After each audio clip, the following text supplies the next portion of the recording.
ke ngikubizele la kule nkqubo le. Abakwazi sithi bangibizeleni.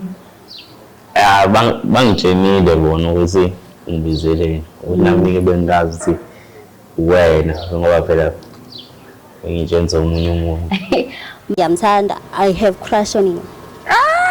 Uziyabhlashisa. Uzifika phansi ukukhuluma ngaye? Yeah, no. I-hectic crush ne? Yes. TV channel and akukho umunye uthando lwakho kimilwanele. I can't wait ufike kithi emagcekeni uShanel noma ubuye esipani ngikuphekela ufike ukhathele. Hey, I have a crush on you. I have a crush on you. Funa siphila impilo sobawu2 and please cela uvume tu cause mina I have a crush on you. Ki December boso and lina ki boso ya gago ki boso ya lerato if awungizwa ke phela mina sengahlala eGoli ngiyiboss yezothando. Greetings, hello, hi South Africans and internationals. Igama nguSinengwa kanene, but of course ngoba wena uVIP yasemhlabeni then you get to call me Auntie Wama 2000, or you can also call me the Love Doctor Motanda because that's what I am sometimes. Welcome to yet another amazing episode of I Have a Crush on You. Please do remember it is season 2 right on Select Africa TV. Ishow lahlanganisa khona abantu abadinga ukuthi be connectwe in one way or the other. If nawe uyafuna ukuthi sikusize sikuhlanganise nomuntu one crush kuyena noma ufuna ukusebenza naye noma ufuna ukuthi umfriend zone but uyasaba nje ukumqonda awunawo le liver edingakalayo, then write to us on the email address down below. Njengenjayelo Select Africa TV izokusetha. For now I'm out in Durban and umuntu engizomsetha la uSisi ubuhle okuyena kobhalile because there's a man that stole her heart. So you get to be the witness of that and how it will unfold. So please come with me, join me on this amazing episode as we unfold together ukuthi ubuhle bazomqoma yini noma cha yeke ubuhle bakhe Nkosi yami. So mbona ukuthi muhle kangakanani mengabe sisina ngaphakathi. Ngilandele nalo, follow me, also follow Select Africa TV on Facebook and YouTube. Subscribe to this awesome channel, press like, turn on my notifications akho lapho, ufake isithupha, drop your comments and tell us what you think. But for now, come through. Sanibona, igama ubuhle wamachibini. Ngibhalele le show le ukuthi ngifuna umuntu khona umuntu engimfunayo kahle kahle ekuthiwa ngumfundo. Ngiyamthanda. I have crush on you. Uziyabhlashisa. Uzifika phansi ukukhuluma ngaye? Yeah, no. I-hectic crush ne? Yes. Wakuphi umfundo? KwaseNanda. WaseNanda? Yes. Na WaseNanda? Yes, nami kwaseNanda. Naza nakhona vele Nanda? No, sazana ngokuthi mina kanti ayisukudla la edrobheni eThekwini. So wayiloko icustomer lami wagcina bo like wathatha inamba yami aba regular customer. Lokho engifonela ethi oh buhle cela ungilethele ukudla, cela ungilethele ukudla, ngabona ukuthi hayi no man. Lo bhuti lo akayitsheli ngiyabo like angithi abantu like abantu abadayisa emgaqweni abantu ba like bathatha phansi this food is not like hygienic or something. Okay. But yena ingayitshele lo ha kumnandi ukudla kwakho. Lokho ngifonela yabo angizamane nama customer ngagcina sengichazeka ke. So into akuchaza ukuthi wayekuzabela ama customer nokuthi akababukela abanye abantu phansi nawe azange kwenza ufeeling ngazathi ngoba lapho estradini then abantu basenza bene low self esteem since dayisa ukudla ya estradini yabo like ngathi abantu nje abangena future but indlela yenza ngayo ngigqugquzela ngathi I know there's more I need to do like sizokwenza okuningi empilweni yami no. So yini oyithanda ngomfundi yini echaza ngayo? He's like handsome. I like umoya wakhe. He's calm. Moyo pants like amajita quiet no moyo pants like my type yabo. Wena ukho quiet? No, I'm bubbly, too much bubbly as you see ngiyakhuluma yabo. Okay. Yeah. So ufuna umuntu opposite yakho? Yeah, ngifuna umuntu opposite yami like cause yabo manifana ngenizwane vele mos yabo. Yes. So usually amajithi wona shelayo. So ngoba kuwena ozoshela umfundo kukwenza ufile kanjani lokho uthukile noma into sekwayenza before noma uzobuqala ngomfundo? No, ngiqala ngomfundo like I planned it like ngaplan sa no man yazini lo mfana lo ngiyamfuna like akazenze lutho yabo like ngiyacela bandla.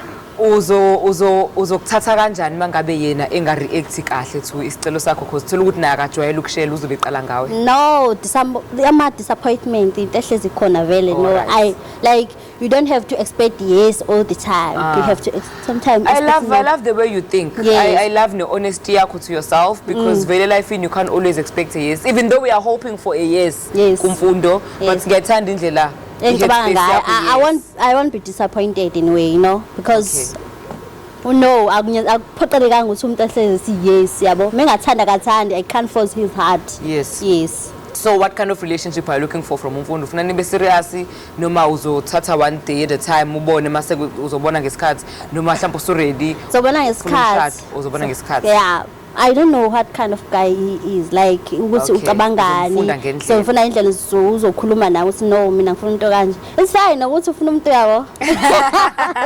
Oh, I love you so much. How are you feeling? Are you happy, excited? I'm excited because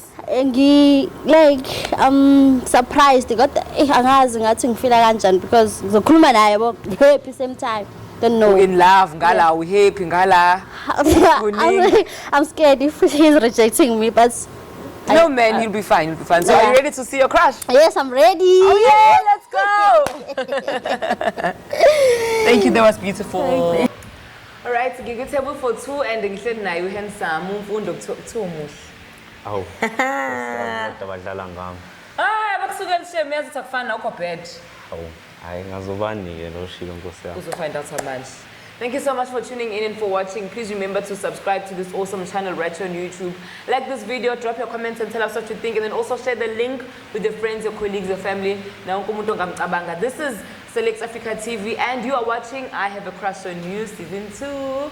Undo yaphila? Ngiyaphila wena njani? Ngirayithi kamla mbusine ngwakanene.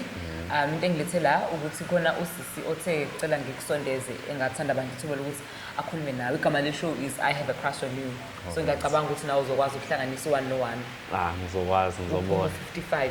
Yayiphumela. Yabo. So usisi angikhona ukukutshela ukuthi ubani. All I can say is you guys are wearing matching outfits. And I know beningaplananga because ubungazi wena uthi uzala, but you are wearing matching outfits. So if that isn't a sign from the universe that you belong together, then I do not know. Phela noma kuthiwa ama-office angamesha kube khona ekubheda khona. I'm hoping my personality doesn't mesh. So can I just check ukuthi uright ngokuthi siqhubeke since on camera and uzoshelwa usekwashelwa before? Hayi mina most of the time ngishelayo. Ngiyaqala ukuthi ntombazane kushela? Hayi ngiyaqala. I can't wait for the end of the date so that uzongitshela ukuthi kufila kanjani ukuthi kube wena on the receiving end of ukushelwa. So do you have a problem nokuthi uyena ozowenza first move? Is that an issue for you? It's not an issue for me ukuthi kube uyena owenza first move. Okay. Ngoba mina ngibengazi. Okay. So and angimazi futhi ukuthi ubani. Yabo, so it's not an issue. Do you have a girlfriend? I will talk about that later. Sokhuluma ngaloko eceleni. Eceleni ne? Hayi.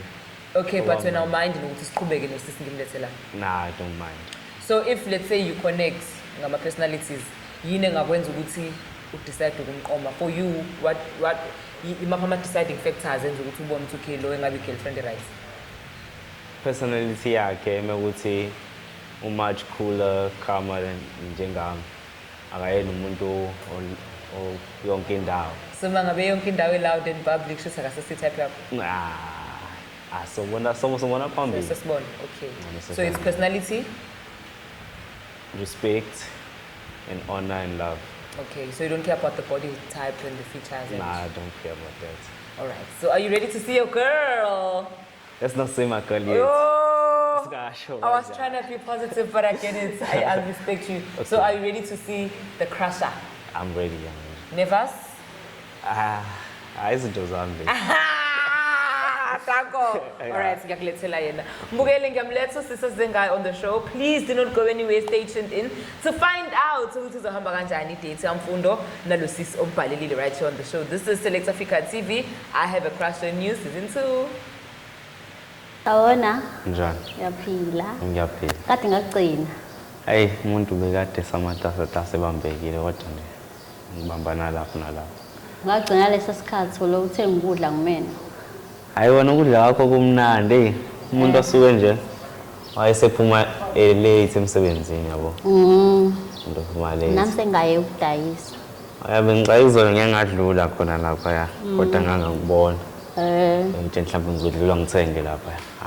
Hayi okay. So ke ngikubizele la le nqubo le. Abakwazi ukuthi bangibizeleni. ya bangitshenile bona ukuthi ngibizeleni ukuthi nami-ke bengazi ukuthi wena ngoba phela bengitshenisa omunye umuntu. Manje asho kati khona umunye othenga kuyikudla yini ukade uthenga kuyena ukudla ngaphandle kwami. Bashongo phela ukuthi umuntu odayisayo wenzani. Bona bathe nje nomuntu okanje nakanje. Okay, so wena uthini ku-proposal yami? Hayi, phela bengingazi ukuthi wena, yabo? Bengitshenisa omunye umuntu. Bengingazi ukuthi umuntu engisengakuyela ukudla ngoba nje ukudla kwakho kumnandi kanje. Yabo? Kusho like uthini phela ngento like bengi-proposal. Ngathi singaqala sikhulume yabo, ungichazele ngawe, ungitshene ngawe. Ngishaya ungitshene ngawe ngoba phela ngikwazi umuntu othenga ukudla, angikwazi njengomuntu ophela yabo mesizwana nje hayi. Angikwazi kanjalo yabo. So ufuna umuntu onjani? Wena ngitshene ngawe wena, mina ngiyazazi ufuna umuntu onjani. Mekuthi kukhona lokho okukhona engikufunayo kumuntu kuwena. Sesingakhuluma sibone ukuthi sona kanjani. Okay, so mina umuntu ngithanda into enhle, I'm kind.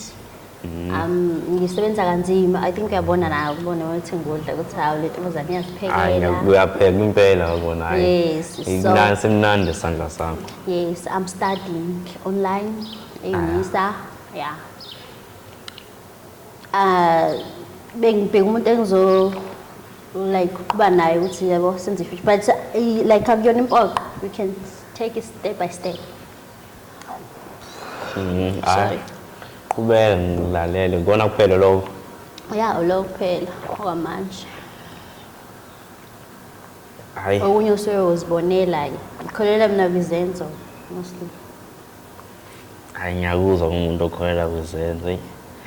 Kuyinkinga phela lo ngoba mina ngiyamazi umuntu ngibona impela uyahlonipha nebhoda ayalishaya nebhodwe. Nomusa yabo lo.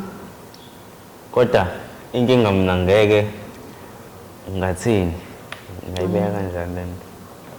Ngeke ngeke ungimele izinto engizenzayo. Hawu. Yabo. Into efana nani ke lapho? Phela mina ngumuntu ophumayo yabo. Ophumayo ebusuku. Uthi moto uphuma so. Ngiyawa ama-club ngophuza utshwala, ngiyaphuza utshwala. Kona wena uyayithanda leyo nto vele engishoyo. Wena? Hayi, akuboni kanjalo ukuthi uzoyithanda lenzo yimini. Cha phela ngikhuluma ngokuthi wena like i-proposal ngenxa yalokho nje. Lokuyiva proposal. Because mina ngaze ngisho ukuthi angimthanda umuntu ogrovayo and stuff. Because the person living is still young. Hayi kona sisebasha kona fine. Sisebasha. Kodwa mina ngayithini lento. Mina umuntu yabo isonto yalihamba Kakhulu. ngihamba lapho nalapho. Yabo lo nto. Phela inkinga. Noma ulihambi. Hayi ngiyakuzwa. Yeah. Hayi ngiyayizwa i-proposal yakho ngiyayizwa yona. Ngiyayizwa nani. Yazwakala. Hayi uyinkinga okunye ke ngoba phela mina ngumuntu osebenza kakhulu yabo. Angithandi kube khona into ezongiphazamisa endleleni yami. Ufuna utshela ukuthi uthanda ukujola nje sidala. Amantombazane into engingakayiboni, bekade ngingakayiboni manje. Mhlawumbe isitabane nje. Hayi lutho.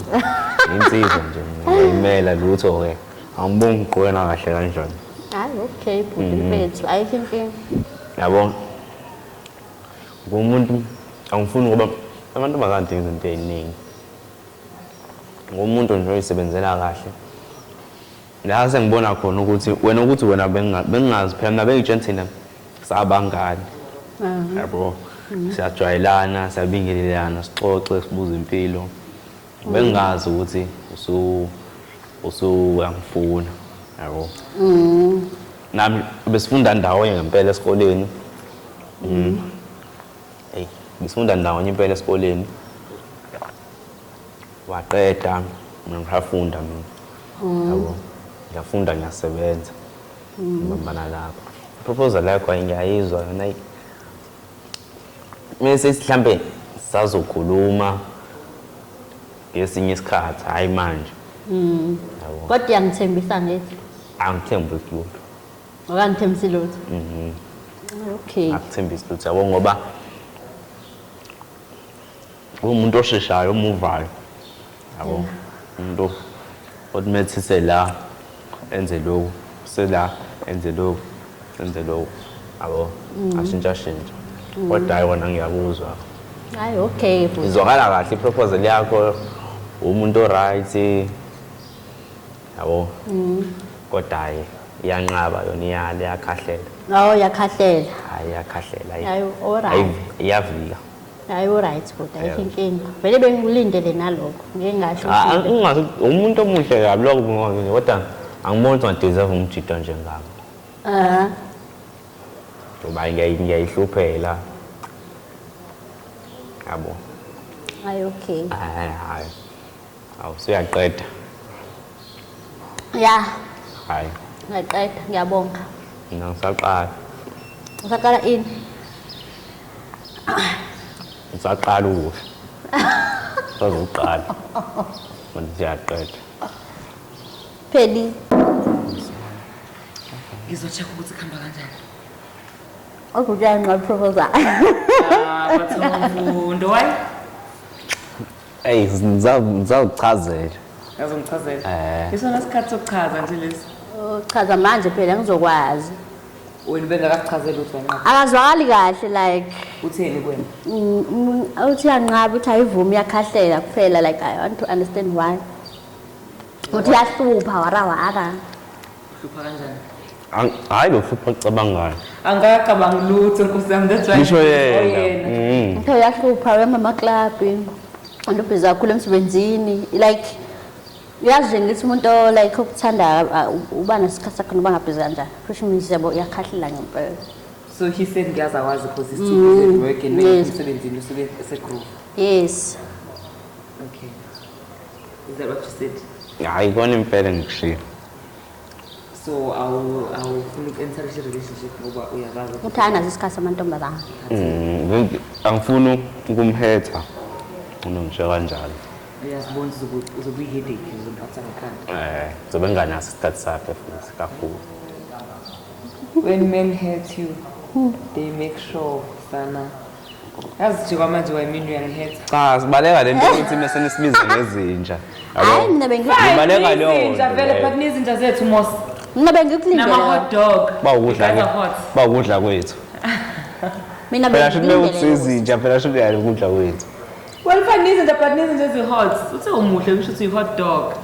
Akho bad, hot dog you can deal with it. Izinja zethu nini? ukudla kwami Okahle mfethu. Uyamchisa ngempela. hey Intombazane right kanjena mfundo?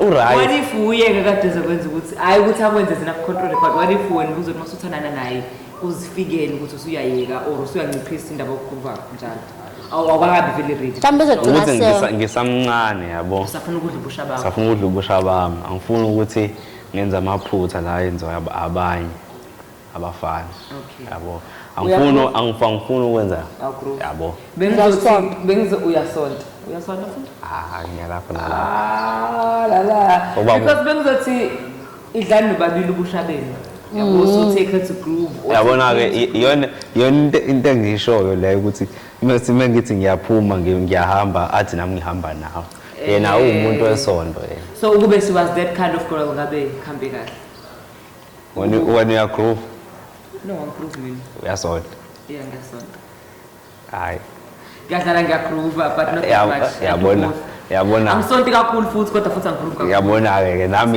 nami angisonta kakhulu agroove kakhulu cha ngibuza ukuthi mina if ube intombazane egroovayo ngabe umqomile yini ukube bezothi hayi it's fine masiyogroova sohamba soyi-2 or ngisho kuthiwa akahambi nawe but she understands ngoba naye umuntu ogrovayo vele manje ngoba kagroove ngeke aze and angizenzisi shem Ngeke aze understand. So that's why Futhi- ngibuza ukuthi if she was that girl ubuzomnika enye impendulo yini. Ya bengizomnika enye impendulo futhi ngiyambona ngathi umuntu osoft yashesha ukuzwela. Yabo. And then when we are hit, Ayibaleka leyo nto leyo. kodwa right angazange hate at yabo least honest and at least he's sparing you the heartache and Yeah. nje kukhoseka kabi. Yeah. So how are you feeling now? I'm relieved. Ungafeel bad hayi. I'm not feeling bad. Ngizofika nje ngizothenga kuwena siyazwana sixoxe. Udla kwakhe akuthanda wona. Hayi weshayi ibhodo. Hawu. Imagine say mama lakho se uma ubuye groove avuke ebestofini. Ngisayile mina ukudayisa. Ubhekela wena kushaya into ebabayo. Ayufuni lo mpilo. Ngiyayifuna yona leyo mpilo. Sayile ngitshelile nje. Cha phela ubuzowenzela yena ngithi ukudla ukuthi ukudayisa. Hayi kona bekuzoba right nalokho. Kodwa khona ezinye izinto ezikule nami ngile. Yabo. Okay, I hear you. I appreciate honesty yakho. So now we just accept. Yes, ngizodlulela phambili. Okay. Nazo ngiyakuthanda. Mina right wena hayi. Ukhuthele ufunde phansi wena ozokuthola uyintombazane right guard. Awuzomthola ibhodo yalishaya. Yalishaya ibhodo uyamubona fast. Akasabe ukuspeaker her mind into mayela open uyaxoxa. Ngiyamthanda umuntu onjalo open. Ukusiza ngathi umthande but umqumanga. Phela kunezinye izinto phela ezingeke. No ngadlala, thank you so much for your time. I mean ngiyaappreciate nokuthi ufikile at least wazomlalela ukuthi uthini. Because you could have said no ungezi nala. So the fact that you came wamupha isikhathi sakho, even us as a team kaSouth Africa TV, that makes us so happy. So on behalf of everybody including her, thank you so much. Okay, thank you. Thank you. Nawada ngindoda omzulu angishelwa mina angiqomi. Okay, Oh, hlampe that's the thank you for problem. writing to the show. Okay, sisayikhinking ngiyabonga na. Uxoxa umfundo ngimbuzile ngathi umfundo ufila kanjani ukuthi uzokushelwa athi mind mlethe ngimusa. Manje sethi Phela bengi-interested ukumbona. Kanti vele umuntu vele ehlangene naye vele ezizwana naye. So in addition to the fact that aka groovy, vele kuwena the fact that uyena okushenile it wouldn't have worked out. Sisho njalo. Bese kuxoxelile kanjani nomqala ukuzwa manje? Ngiqala uzwa manje. Indaba yegroove ekhuluma ngayo. Yabona ezineni uthi ubhizi ufuna ukugroove anasikhathi amantombazane staff. Uzomthola right Yeah, ngizomthola. Ngizomthola Ungamkhaleli uzothola omunye. Yaze ngikhale mhlawumbe it's blessing in disguise. It is. Yeah, it is. Thank you so much. Thank you. Okay, sharp, sisi. Siyabonga. Ethi ihambe kahle. Yes. No. Yeah, I'm confused. Idate yami namhlanje ihambe kahle. Ukuthi bengisurprise ukuthi umuntu engimjwayele ngitshela umuntu engamazi. Ngithandile ukuthi uGuy bengiye kuyena be honest khanga belokho. Again, doja mhlambe yabo. Engiyithandile ngedate yami ukuthi open nomdladla umuntu right kind and sweet. Ngingayithandanga ayikho into engayithandanga. It was nice. Yes. Engayithandanga ngedate ukuthi izinto eziningi engizenzayo akazenzi ezinye ngeke ayimele. Engasho imfundo ukuthi ngimfisela okuhle kodwa empilweni yakhe. I don't have grudge with him. Engathanda ukisho ubuhle ibhodi yalishaya. Hayi ibhodi yalishaya. Kodwa angamthola umuntu ongcono kunami. Ongazenzi izinto ohamba isonto ayinaki lihamba lapho nalapho. Yabo. Yeah. Into engithanda ukuyisho kwintombi elandelayo ezojola nomfundo ukuthi imfico se right engasenzi into zobungani like zokugroove akwazi ukuthola leyo ntombazane ikwazi ukuthola attention umfundo because ingathi umuntu ongenasikhathi. Yes. Sanda ukisho umjito olandelayo uzothola ubuhle ukuthi ubuhle umuntu oright onothando onesineke umuntu ehambela isonto. Yeah. Nkosi yami ngobuhle kubuhle bakhe still abamqumanga abafana banesondo yabona abantu besilisa But thank you so much for watching regardless. I hope you truly enjoyed this week's episode of I Have a Crush on You. It is season 2 right here on Select Africa TV. This is how we wrap up this week. I'll see you again next week, same time, same place. But of course, that means you get to call me Auntie Wama 2000. And for myself and the entire team, happy Tuesday, good night. We love you so much. Please remember to subscribe to this channel. Follow us on Facebook as well. Like this video. Share link. Drop your comments and tell us what you think. And then also